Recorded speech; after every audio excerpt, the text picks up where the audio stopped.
नमस्कार। मैं professor M Shahul Hamid, Hindi विभाग, अलीगढ़ मुस्लिम यूनिवर्सिटी अलीगढ़। पाठ्यक्रम अनुवाद, आवश्यकता और स्वरूप, इसके अंतर्गत हम अनुवाद के प्रकार, अनुवाद के आयाम, इसके अंतर्गत आज अनुवाद के आयाम एक देखेंगे।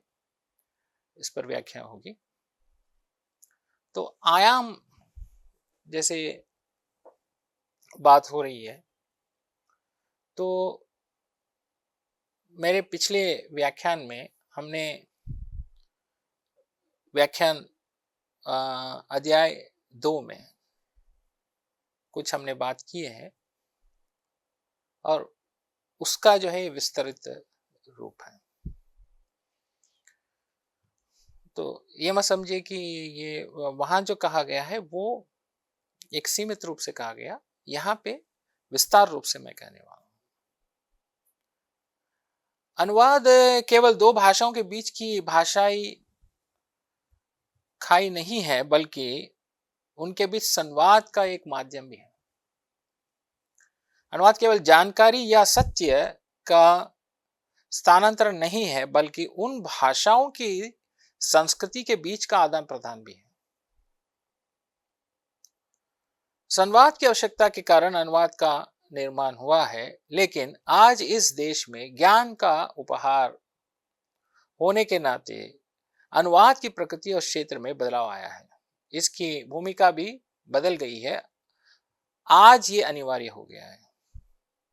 सुसन बेस्नेट के शब्दों में यह मानव के विचारात्मक आदान प्रदान की एक मौखिक प्रक्रिया में बदल गया है। अनुवाद का उद्देश्य लगातार बदल रहा है। इसका उपयोग अपने निहितार्थ को पूरा करने के लिए भी किया जाता है। अनुवाद के आयाम कई स्तर पर हैं। अब यहाँ पे हम देखेंगे जो आयाम एक है, तो वही मैं आपको समझा रहा हूं कि जीवन के सभी क्षेत्रों से संबंधित कार्यों में अनुवाद का विस्तार है। अनुवाद के आयाम का विकास विशेष मित्रता को मजबूत करने का संकेत देता है। अब अनुवाद का जो आयाम है वो विभिन्न क्षेत्रों से मनुष्य की आवश्यकता के अनुसार जीवन के आयाम बड़े हैं। इसके अनुसार अनुवाद के आयाम बढ़ गया है। इस आयामों को निम्नलिखित उप आयामों में वर्गीकृत किया जा सकता है। ये आयाम बहुत हैं, उसमें उप आयाम भी हैं। सप्ताह 2 में अनुवाद और धार्मिक साहित्य, अनुवाद और विचारात्मक विज्ञान साहित्य, अनुवाद और विज्ञान, वैज्ञानिक तकनीकी विकास, अनुवाद और व्यापार, अनुवाद और विज्ञापन, अनुवाद और संचार माध्यम, अनुवाद और पर्यटन उद्योग, अनुवाद और न्यायालय, अनुवाद और सांस्कृतिक संबंध के बारे में चर्चा की है। वो दूसरे अध्याय में हमने किया है। अब हम इसमें से कुछ को जो है एक विस्तार से रूप से चर्चा करेंगे। अब इसके अंतर्गत हमने पहले लिया है वैज्ञानिक साहित्य का अनुवाद। अब यहाँ पे अनुवाद, वैज्ञानिक साहित्य का अनुवाद और समस्याएं एवं समाधान पर भी हम बात करेंगे और एक अभ्यास भी है साथ।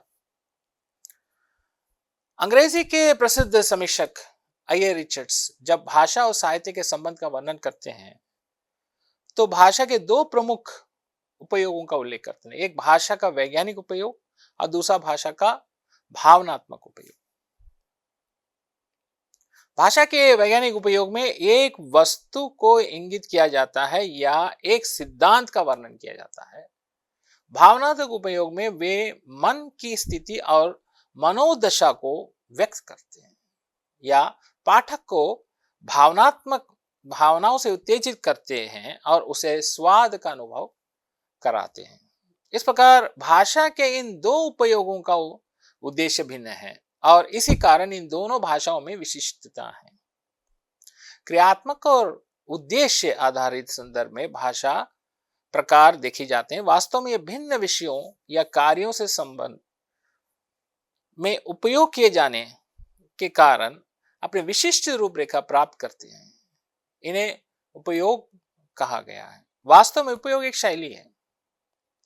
शैली और उपयोग में भिन्नता सामाजिक स्थिति और कार्यों में भिन्नता के कारण उत्पन्न होती है। शैली के संदर्भ में विभिन्न सामाजिक पात्रों को महत्व दिया जाता है, लेकिन उपयोग कार्य केंद्रित है। किसी विशेष उपयोग के लिए शैली के लिए औपचारिक प्रशिक्षण की आवश्यकता होती है। अब कहीं एक विशेष रूप से हम किसी की चीज का उपयोग करने वाले हैं तो वहां एक विशिष्ट प्रशिक्षण की भी जरूरत होती है और वहां औपचारिकता की भी आवश्यकता होती है। लेकिन सामाजिक शैली अनौपचारिक सरलता और स्वाभाविक रूप से सीखी जाती है। अब सामाजिक शैली क्या है? वहां पे हम औपचारिकता सरल और स्वाभाविक रूप से सीखते हैं। इस प्रकार उपयोग में कार्य या विषय के तकनीकी और परिभाषात्मक शब्दों की महत्वपूर्ण भूमिका होती है और विशिष्ट शब्द संरचना और भाषा संरचना का सामंजस्य आवश्यक है। विज्ञान एक व्यापक उपयोग है। इसके अंतर्गत भौतिकी, रसायन विज्ञान, वनस्पति विज्ञान, जीव विज्ञान, भू विज्ञान, इंजीनियरिंग, प्रौद्योगिकी, चिकित्सा विज्ञान जैसे कई वैज्ञानिक विषय शामिल है। यहाँ विज्ञान का उपयोग भौतिक विज्ञान को संदर्भित करता है। अब ये भौतिक वस्तु और बाहरी दुनिया से संबंधित होता है। ये विषय न केवल अपने अध्ययन के क्षेत्र में बल्कि विज्ञान के अन्य शाखाओं और उपशाखाओं के क्षेत्र को भी पार करते हैं, जिससे एक विशिष्ट वैज्ञानिक शाखा का निर्माण होता है। जीव रसायन, अंतरिक्ष भौतिकी, जीवन प्रौद्योगिकी, पृथ्वी वनस्पति विज्ञान, पृथ्वी भौतिकी जैसे विज्ञान की 600 से अधिक शाखाएं विकसित हुई हैं और विकसित हो रही हैं। एक अन्य विचारात्मक विज्ञान भी है जो आंतरिक दुनिया से संबंध रखता है और ये सूक्ष्म मूल्य और अमूर्त भावना और रूपों का अध्ययन कराता है। दर्शन, मनोविज्ञान, अर्थशास्त्र जैसे विषय विचारात्मक विज्ञान में शामिल होते हैं। ये मानव विज्ञान का मानव मन से संबंधित होता है। विज्ञान की भाषा पृष्ठभूमि की दृष्टि से होती है, अर्थात विचार से प्रत्यक्षता की, और उदाहरण के लिए धातु से लोहे और लोहे से इससे प्रकृति या रसायन गुणों की ओर, फिर इसके परमाणु संरचना की ओर देखते हैं। इस प्रकार विज्ञान की भाषा में विचार और सामग्री का संबंध बहुत निकट होता है। अब विज्ञान की भाषा में विषय प्रमुख है और इसकी संरचना बहुत सरल और स्पष्ट होती है। संरचना में कोई कठिनता नहीं है, सरल होती है, लेकिन विषय प्रमुख होता है। इसमें तथ्य, विचार, प्रक्रियाएं, सिद्धांत और व्यवहारिक रूपों का सरलता और स्पष्टता से आदान प्रदान होता है। यहाँ पे आदान प्रदान होता है जो प्रक्रिया है, सिद्धांत है, व्यवहारिक रूपे हैं, ये सब। ये भाषा तार्किक, विश्लेषणात्मक, अलंकारिक, शैली ज्ञात और निस्संग होती है। विज्ञान की वैश्विकता को व्यक्त करने के लिए भाषा में कालक्रम क्रियाओं का उपयोग होता है और जुड़े हुए वाक्य सामान्यतः कम ही उपयोग किए जाते हैं। विज्ञान की भाषा तथ्यों पर आधारित संबंधों की भाषा है। इसमें क्रिया कारण संबंध होते हैं। ये एक निर्मित भाषा है जिसमें तथ्य और कथन अर्थात सूचना के महत्व के कारण इसकी अभिव्यक्तियों की शैली जटिल नहीं है। इसी कारण इसमें कैसे होता है या व्यापक रूप से प्रदान किया जाता है। तो यहाँ पे विषय प्रमुख होता है। पारिभाषिक शब्दों की स्पष्टता और सटीकता पर विशेष ध्यान दिया जाता है। अब पारिभाषिक शब्दावली का प्रमुख प्रयोग वैज्ञानिक साहित्यिक अनुवाद में होता है। वैसे सभी क्षेत्रों में पारिभाषिक शब्दावली का प्रयोग होता है, लेकिन वैज्ञानिक अनुवाद में पारिभाषिक शब्दावली की अहम भूमिका है। अभिधा शक्ति वास्तव में इसकी शक्ति है और लक्षणा व्यंजना इसकी सीमा है। क्योंकि अभिधा शक्ति क्यों है? सीधे सीधे हम सटीक अर्थ इसको लेना है। अभिधा और व्यंजना मतलब लक्षणा और व्यंजना पर ध्यान नहीं देना। लक्षणा और व्यंजना इसकी जो है सीमाएं हैं, मतलब वहां उसका प्रयोग कम होता है। वैज्ञानिक भाषा सामग्री संबंधित होने के कारण विवरणात्मक होती है। ये देश काल द्वारा नियंत्रित नहीं होती है और ये व्यक्ति विशेष से भी संबंधित नहीं होती। इसमें वैज्ञानिक नियम का विवरण और विश्लेषण शामिल होता है जिसमें वैश्विक प्रकृति निहित होती है। इसमें किसी वस्तु या सामग्री के बारे में जानकारी के विवरण साझा किया जाता है। कुछ विद्वानों का मानना है कि वैज्ञानिक अनुवाद साहित्यिक अनुवाद की तुलना में आसान है, लेकिन ये सही नहीं है। अब दो अनुवाद है, एक वैज्ञानिक और साहित्यिक। जैसे विज्ञान में जो है विषय प्रमुख है, जिसमें जो है आप वास्तविक अर्थ को अभिधा पर ध्यान देते हैं। साहित्य में जो है सभी चीजें आ जाती हैं, अभिधा भी आ जाती हैं, लक्षणा भी आ जाती हैं, व्यंजना भी आ जाते हैं, और यहाँ पे जो है शैली की प्रमुखता होती है, भावनाओं की प्रमुखता होती है। वास्तव में साहित्यिक अनुवाद में दोनों भाषाओं का अच्छा ज्ञान अनिवार्य होता है। सामग्री के ज्ञान को अधिक महत्व नहीं दिया जाता, लेकिन वैज्ञानिक अनुवाद में मूल भाषा, लक्ष्य भाषा दोनों का अच्छा ज्ञान होना आवश्यक है, साथ ही सामग्री का ज्ञान भी अनिवार्य है। इन तीन चीजों की अनुपस्थिति में वैज्ञानिक अनुवाद की गुणवत्ता पर सवाल उठा सकता है। मूल अर्थ को समझे बिना लक्ष्य भाषा में व्यक्त करने से अनुवाद कृत्रिम और अजीब हो सकता है। यदि एक अनुवाद के लिए विकल्प शब्द रखा जाए तो अनुवाद न केवल कृत्रिम और बोझिल होगा, बल्कि इसमें अर्थ की गलतफहमी का पूरा मौका भी होगा। वैज्ञानिक साहित्य विशेष रूप से गणित, भौतिकी, रसायन विज्ञान जैसे क्षेत्र में कई प्रतीक मतलब जो सिंबल्स हैं को अपनाना फायदेमंद होता है। अब सिंबल्स क्या हैं? जैसे अभी हम H2O मतलब वाटर है, ये हम सिंबल है, is equal to, plus, minus, कई सिंबल हैं जिसको हम वैज्ञानिक में प्रयोग करते हैं। तो वैज्ञानिक साहित्य की भाषा का ठोस रूप अनुवाद कार्य में बाधा नहीं डालता। हिंदी भाषा में विज्ञान लेखन की कमी के कारण इसका रूप ठोस नहीं हुआ है।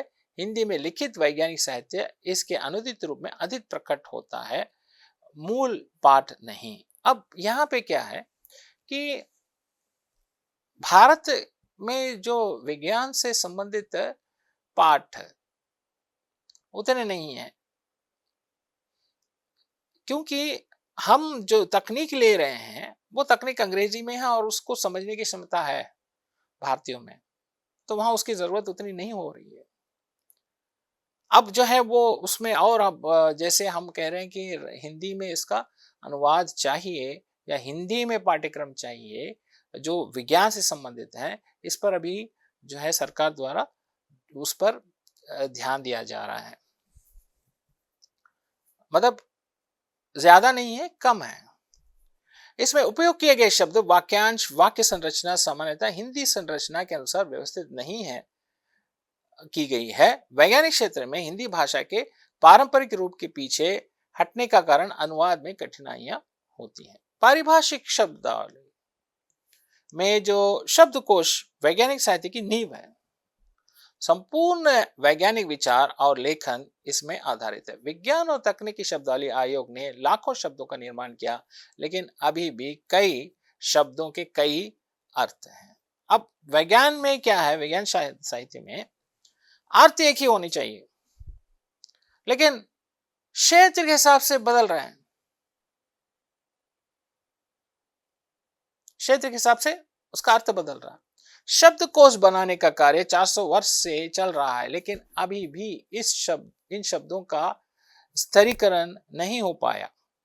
एक संस्था हिंदी में एक वाक्यांश का उपयोग करती है, जबकि दूसरी संस्था अलग वाक्यांश का उपयोग करती है। अब ये भी आप लोग देखे होंगे, जब मैंने आप लोगों को शब्दावली दी है, तो शब्दावली में जो मैंने एक अर्थ को ही दिया है या दो अर्थ को दिया है एक शब्द के लिए, लेकिन उसके कई और शब्द भी हैं। अब आप ये पूछें उन शब्दों को क्यों नहीं दिया, तो एक एक कोश जो है वो एक एक अलग अलग से शब्द दे रहा। कंप्यूटर के इनपुट आउटपुट के लिए निवेश और विनिर्वेश, आगत और निर्गत का उपयोग किया जा रहा है। इस प्रकार एक ही पारिभाषिक वाक्यांश के लिए कई हिंदी विकल्प अक्सर देखे जाते हैं। बाहर निकालने जैसे शब्दों का उपयोग किया जाता है।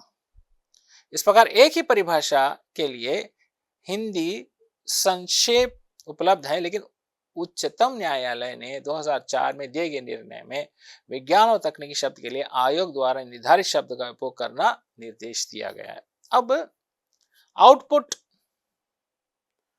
मतलब बाहर निकला। अब यह है कि अब डेटा इनपुट डेटा आउटपुट है, तो वहां किस तरह से हम शब्दों का इस्तेमाल करें। तो पारिभाषिक शब्दों का ही, तकनीकी शब्दों का ही प्रयोग करना है, यह निर्देश है।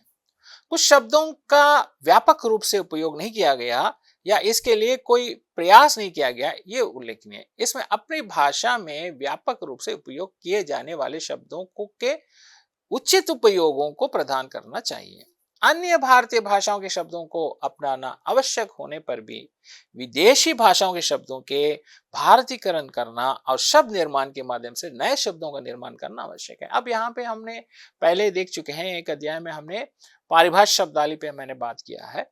तो वहां पारिभाषिक शब्दावली को निर्माण करते समय हमने कई विषयों पर ध्यान केंद्रित किया। ये है कि अगर शब्द नहीं मिले तो क्या करें, और अगर हमारे जो या देशी शब्दावली से कैसे हम उसको प्रयोग करें, संस्कृत शब्दों से कैसे उसको उसको उत्पन्न करें। तो इस प्रकार की चीजें हम निर्माण को लेकर बात हुई है। चिकित्सा विज्ञान में नए रोगों, उनके अनुसार नए दवाओं और चिकित्सा विधियों और उनके उपकरणों के कारण चिकित्सा से संबंधित विषयों के अनुवाद की आवश्यकता लगातार बढ़ती जा रही है।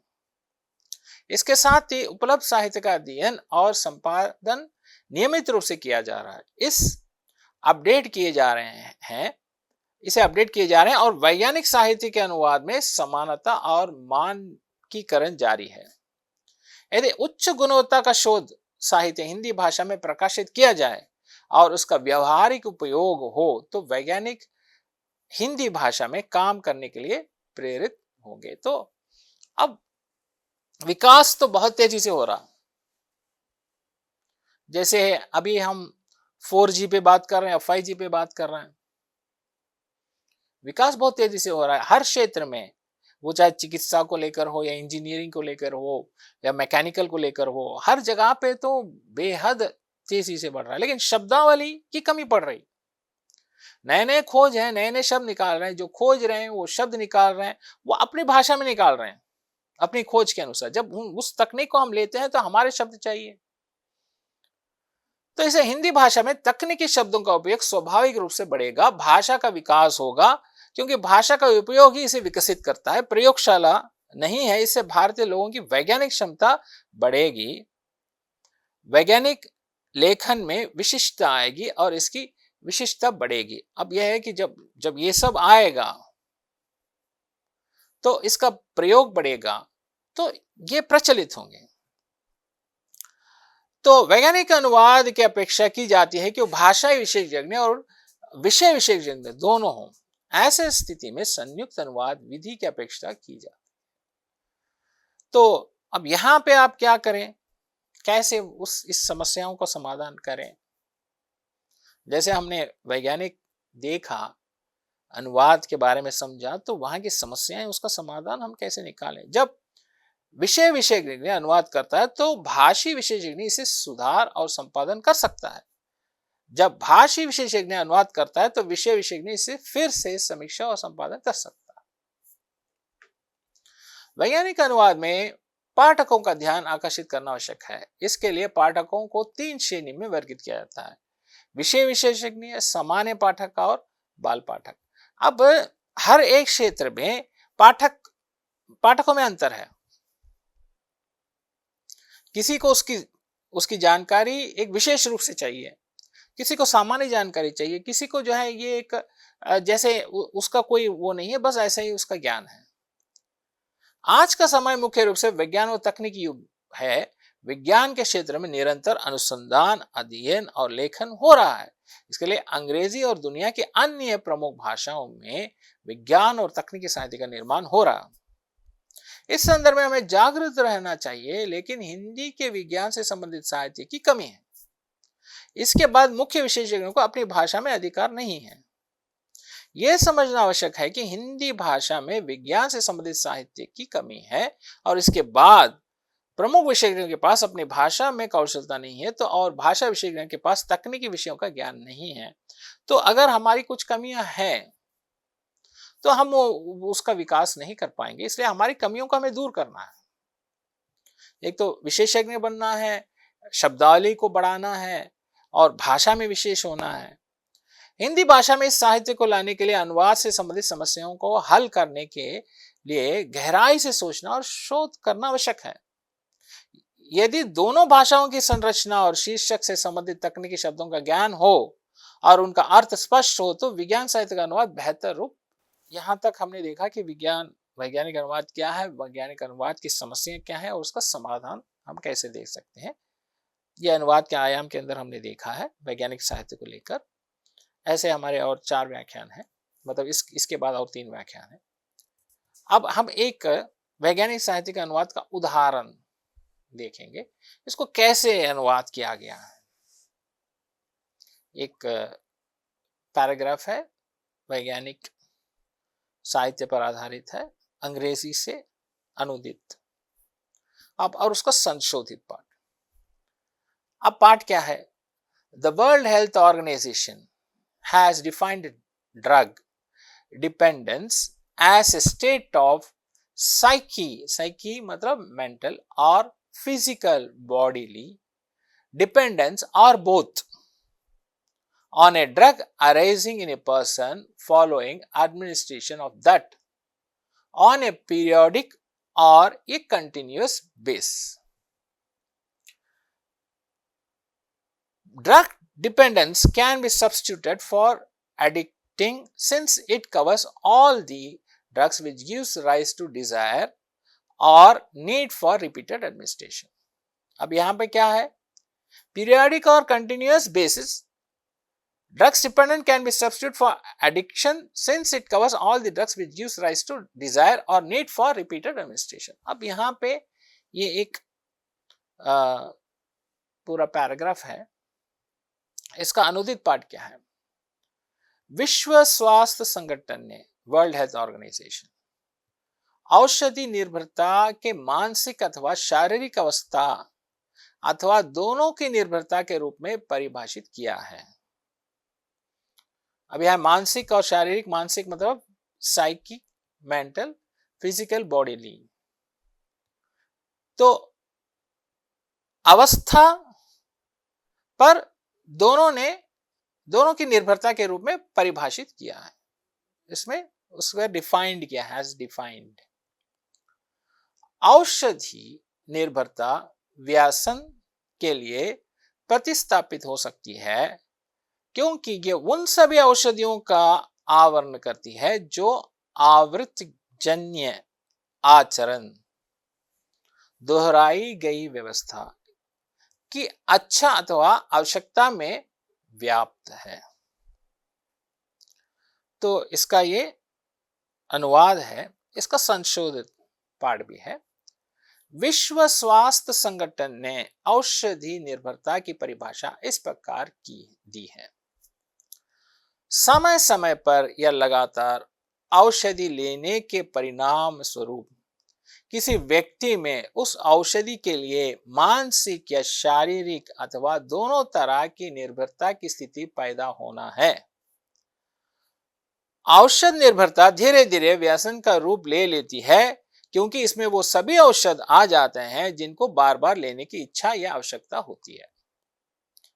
अब यहाँ पे 3 चीजें आपके सामने हैं। एक मूल पाठ है, लक्ष्य भाषा में अनुदित है और उसका संशोधित पाठ है। तो आप देखे होंगे कि अंग्रेजी में उन्होंने कह दिया, समझने में जो अनुदित पाठ है उसमें उसको समझने में थोड़ी सी कठिनाई हो रही, लेकिन संशोधित पाठ में सरलता है।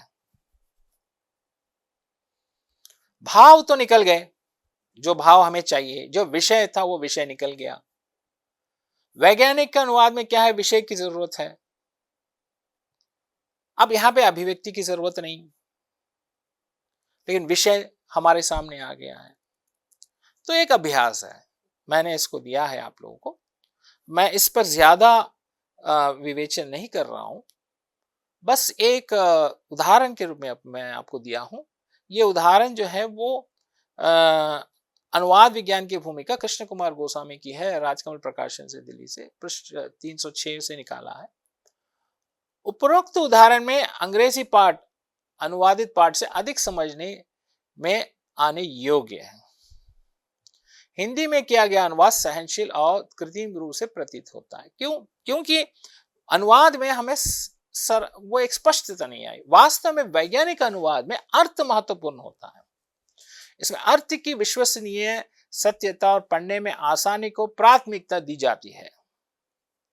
लोक वैज्ञानिक साहित्य में विषयगत और शैलीगत दोनों विशिष्टताओं का समन्वय हो सकता है। अब यहां पे थोड़ा सा आसान तरीका करने की जरूरत है। जैसे हेल्थ इज वेल्थ वाक्य का स्वास्थ्य ही धन है, ये वर्ड टू वर्ड ट्रांसलेशन है। जान है जहां है, सेहत से बढ़कर और कोई दौलत नहीं आदि शैलीगत अभिव्यक्ति अनुवाद में लावण्य और सौंदर्यता पैदा कर सकती है। अब एक ही वाक्य, उस वाक्य के अनुवाद में 3 प्रकार हमने बताए हैं। तो यहां पे जो है, जब शैलीगत अभिव्यक्तियां जो हैं वो एक प्रकार की सुंदरता लाने की कोशिश करती हैं, लेकिन भाव एक है, अर्थ समान। तो कुछ वाक्य, छोटे छोटे से वाक्य आपको दे रहा हूं,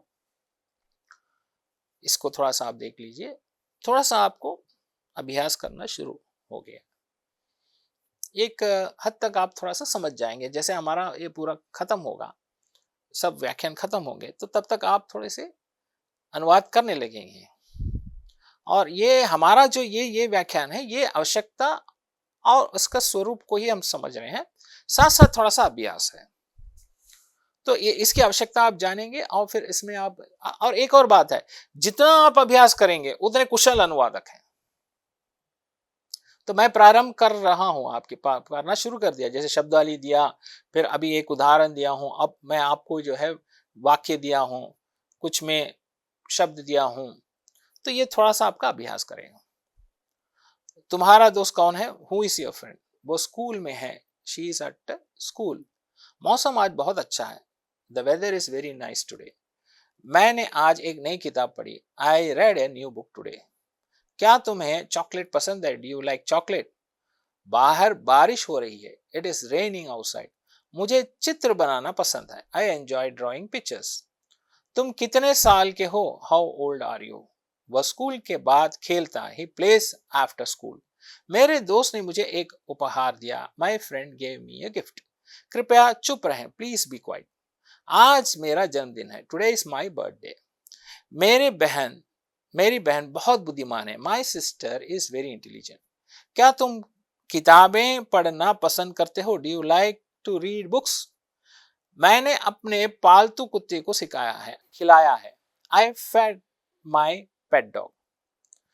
हमें मिलकर काम करना चाहिए, वी शुड वर्क टुगेदर। मैं स्कूल जा रहा हूं, I am going to school.